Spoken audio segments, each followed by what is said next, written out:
5, 4, 3, 2, 1 చాలండి. మన జీవితం మారిపోవడానికి ఒక 5 సెకండ్స్ సరిపోతాయి అంటున్నారు. ఒక 5 సెకండ్ రూల్ అనేది ఒకటి ఉందని, ఇది చాలా చాలా సక్సెస్ఫుల్ మోడల్ అని చాలా ఫేమస్ సైకాలజిస్టులు కూడా చెప్పారు. చాలామంది దీన్ని ఫాలో అయ్యి ఉపయోగించేసుకున్నారు కూడా.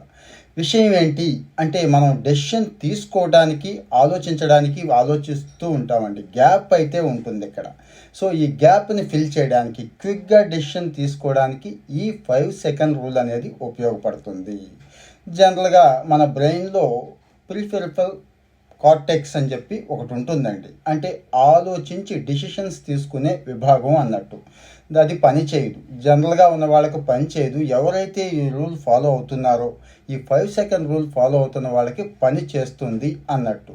మరేం లేదండి, ఏదైనా ఒక పని చేయాలి, ఒక హ్యాబిట్ అలవాటు చేసుకోవాలి, ఒకటి చదవాలి, లేకపోతే చాలా ఉంటాయి కదా టాస్కులు. జనరల్గా మన మనసు